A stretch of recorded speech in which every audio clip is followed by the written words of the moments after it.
you? Wonderful. Thank you. I so appreciate your having me on. Yeah, absolutely. Appreciate you coming in. So, I mean, my first question, I think what we need to establish right up front, and usually, when I have people in who are running for office, I don't have to go over what the office even is or what it does and why it's important. But in this case, I think we do. In this case, in the noise of things that are taking place this election year, with 2 U.S. Senate seats on the ballot and the midterm elections in the context of Trump's first term, there's so much competing for people's attention. What does the state auditor do, and why should people be paying attention to the state auditor's race this year? The state auditor's office actually is super important. It's really a very important position. The state auditor sets the tone and leads the office for financial audits and performance reviews, oversight over our tax dollars. And quite honestly, I think people really care about it. They just don't know that they care about it. When I served in the legislature in 2012 and 2013, I chief authored 2 bills on government transparency. And those 2 bills were unanimously passed in the House and signed into law by the governor. And I would go door knocking, and people would actually come out of their houses and give me hugs because they were so appreciative of being able to have transparency in how their dollars were being used. And so I think really people care. They get it. That when their tax dollars are being used effectively and as they were intended to, there are more dollars for things like road repairs or reducing the size of their child's classroom, the number of students in their child's classroom, or funding government pensions or low-income housing, those kind of things. So implied in that is that the state auditor is involved in going after things like waste, fraud, abuse, or make sure that there isn't a malfeasance in various state agencies. That is not the main objective. Okay. But when audits are being done and performance reviews are being done, those things come up. Fair enough. So now having been involved in the Republican Party for a handful of years, I recall past auditor candidates. Sure. I know that this is one of the statewide races, one of the constitutional offices here in the state of Minnesota, for which both parties endorse candidates that run alongside, candidates running for governor, alongside candidates running for U.S. Senate and what have you. And historically, the Democratic Party has had really a chokehold on these constitutional offices for quite some time, including state auditor. And that's been a problem. We can get into that, the problem of Democratic control of these offices. But before we get into that, I want to talk about the notion of qualification, because you have a background, aside from having been a state representative, and having been a prior gubernatorial running mate in the Republican Party. You actually have a background that's very directly suited to this job. Yes, I do. You used to be an auditor, used to work for an auditing firm. Tell us a little bit about that background. Sure. Well, actually, I'm a certified public accountant, and I have an active license. I'm a former audit manager at KPMG. It's one of the largest firms in the world. And I served as an audit manager. So I am an auditor running for the auditor position. And as I said earlier, I served in the legislature from the beginning of 2010 through the beginning of 2015 and chief authored legislation on government transparency. And again, that office of state auditor is all about accountability and transparency in the use of our tax dollars. So the reason why I think it's important to note that those qualifications on your part is that, at face value, people might be inclined to think, well, of course you're qualified because you're running. Right. Why would you run to do something that you don't have qualifications for? And yet, this is actually an anomaly. For you to be as qualified as you are to be an auditor is unusual, because there's no constitutional requirement that you have the background that you have in order to run for this office. Literally anybody can file. Anybody can file. A taxi cab driver, a junior high math teacher, a biology major. Yeah. Yeah, you just provided the multiple choice list of who your opponent, the background your opponent may have. Right. And so, this is noteworthy that you're actually approaching this as an applicant for a job would, with a resume that's suited to the specific role. If elected state auditor, are there specific issues that you will be focusing on after the election? There is something that I will be focusing on, particularly of concern to me, is I was asked so many times to run for this position because of those qualifications. And this last fall, I sat down and actually I read Minnesota statute. There's about 25 pages.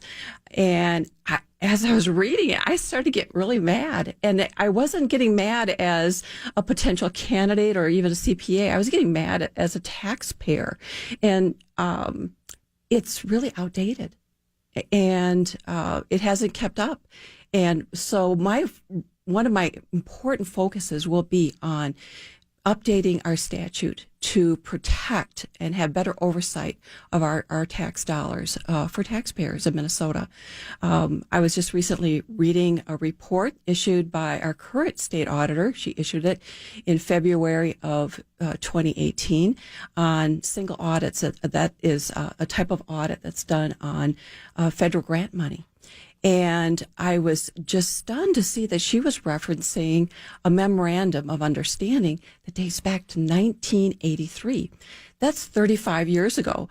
And one of the things that we have in our profession is that these kind of letters and memorandum need to be updated each year, right. Not be 35 years old. I don't think any of the people who signed that memorandum of understanding 35 years ago are probably even around anymore, So updating the whole area and responsibilities of state auditor will be a number one priority. Yeah, it sounds very similar that your concerns over this office to, we've had Doug Wardlow in here a couple of times. He's the Min GOP candidate running for Attorney General. And in both cases, you seem to be dealing with specialized professional offices that are not being run in a professional manner to actually accomplish what they were designed to achieve. One of the issues that I know I've heard bits and pieces about, but don't have all the details of, is there's been this conflict between the state auditor's office and counties who have wanted to engage, as I understand it, have wanted to engage in certain auditing activities independently.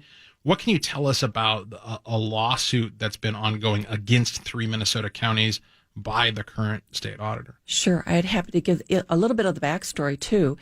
Back in 2015, the Democrat Senate, the Republican House, and a Democrat governor passed a bill, and it was signed into law, that counties would be able to have the choice, have the flexibility to have a public accounting firm or the state auditor do their financial audit. The current state auditor took it to 3 different levels, and in April of this year, it was affirmed by the Minnesota Supreme Court that what the legislature had done and the governor had signed was constitutional. And what that law allowed for is that counties are going to be able to, again, decide whether they have a public accounting firm do their financial audit or the state auditor. And that is not so radical because cities have had that choice for a long time. And so cities already had it. Now counties can have it as well. I would not revisit that particular bill. I think it's a good bill, and it allows for more independence and competition. And I think in the long run, it will be better for the taxpayer. Yeah, it's particularly interesting because it seems as though, for the state auditor to sue counties for exercising their rights under a newly minted law, seems pretty dubious, just like on legal grounds that you would even. I mean, clearly the legislative intent is what it is, and it's fresh in the minds of the people who wrote it and signed it. And so the only potential motive, it's not as though there's some sort of question as to how to interpret this. The interpretation is clear. The only potential motive, as I see it, is you feel threatened. You feel as though the scope of your authority is being challenged. Right. Her domain, Yeah. her territory was being challenged. Talk a little bit about what it's been like for these offices, these statewide offices, whether it's Attorney General, a state auditor, to be under DFL control for as long as they have. What are some of the issues that have manifest as a result of one party control, and what could voters look forward to if they were willing to shake things up? Well, this particular position of state auditor has been held by the Democrats, by Rebecca Otto, for the last 3 terms, almost going on 12 years now. Before that was a Republican, and it has switched back and forth. Okay. So it's not quite as one party as AG, right. Attorney General. That has been in Democrat hands for almost 50 years. Right.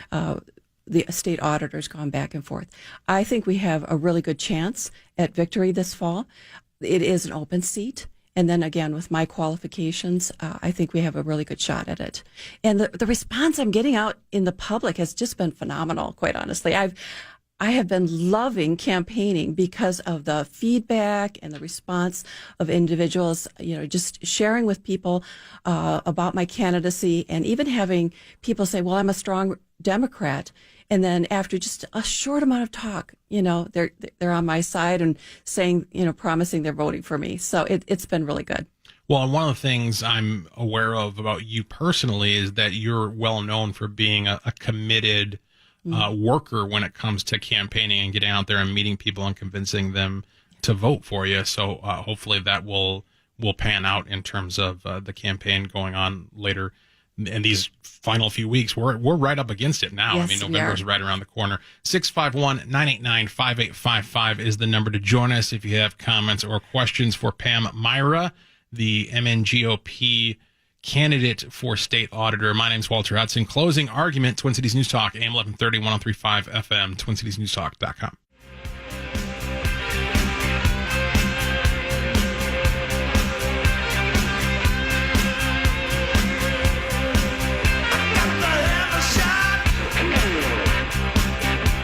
Myhra in studio with us tonight, candidate for state auditor, something you should care about in the midst of everything else that's going on this election year. Important midterm election, 2 U.S. Senate seats on the ballot, lots of important stuff going on. We're going to decide who the next governor is of the state of Minnesota. In the midst of all that, make sure you carve out some attention to give to the state auditor's race. It is important. We're finding out why with Pam Myhra in studio tonight. Closing argument. My name's Walter Hudson. Twin Cities News Talk, AM 1130, 103.5 FM, 651-989-5855. So, state auditor is an elected position, obviously. Yes, it is. But there is some conversation as to whether or not that's the way things ought to stay. It's been suggested that perhaps it would be better for the office and for the work that the office does if this was not an elected position, if it was, say, appointed by the governor. What say you? What say I? Well, I believe that it should be based on the voters. The voters should have the say, and the state auditor should be responsible and accountable to the voters. I would strongly be against the governor appointing the state auditor from the standpoint that you'd end up in a situation where the people aren't being represented. I think it'd become more political, quite honestly. Others have suggested that the legislative auditor should kind of take over. But just listen to the name, legislative auditor. The legislative auditor is at the directive of the legislature. Right. So whoever's in power in the legislature basically, can control the legislative auditor. The state auditor should be, again, accountable to the people of Minnesota. And so I'm offering them a choice of having somebody who has the credentials, who is a certified public accountant with an active license and a former audit manager who's actually been an auditor. My opponent has been talking about how, she wants to be Minnesota's bean counter. Quite honestly, counting is not a really important skill set for the auditor. Actually, understanding when things don't add up is more important for an auditor. So, do you get the sense, and I don't want to spend too much time talking about your opponent, but sure. I'll confess, I don't even know the name. Okay. I don't even know who the person is. But, be that as it may, do you get the sense in some of that rhetoric of I'm going to be a bean counter or what have you, that there isn't necessarily an interest in doing the job of auditing, that perhaps is it possible to politicize the position of state auditor? That's basically the question I'm getting after.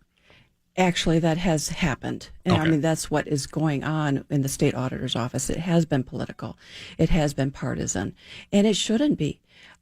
Think about the middle letter in CPA. The P does not stand for political. It doesn't stand for party or partisan or all of that. It stands for public. As a certified public accountant, the public is most important to me, serving the public.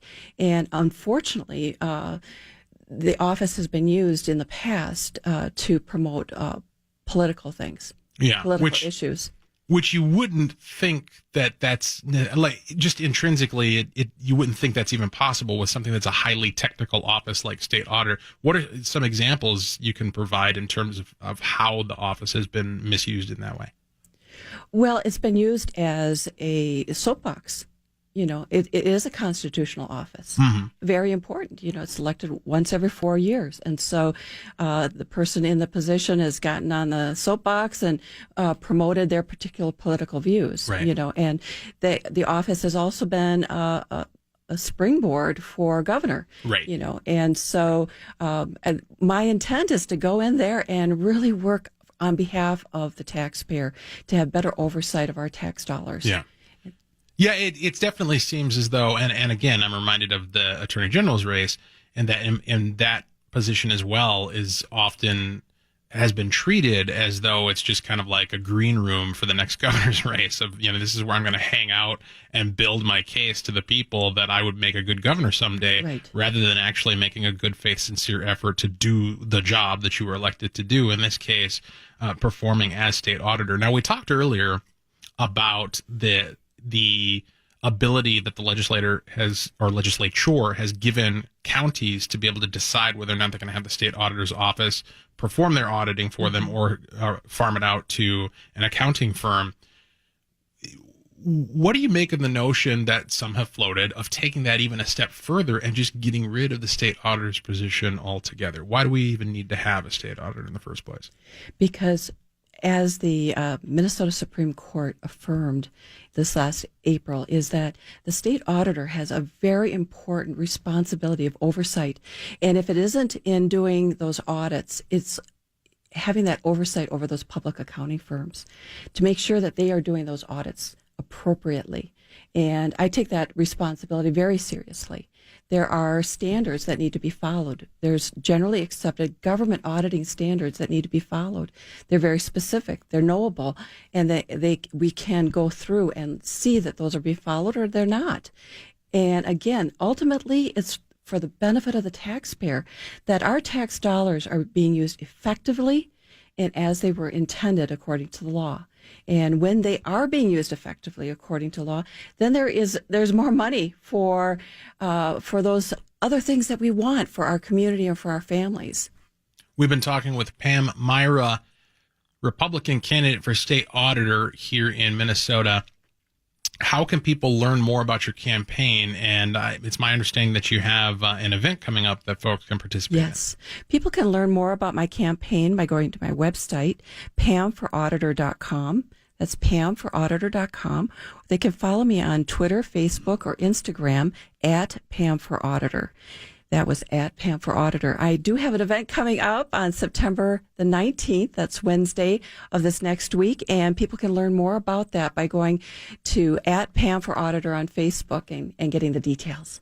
Fantastic. Appreciate you coming in tonight and sharing about your campaign. And we wish you the best of luck moving forward. Thank you so much, Walter. Closing argument. My name is Walter Hudson, 651-989-5855. We'll get into some news and hijinks, national and local, when we return. TwinCitiesNewsTalk.com.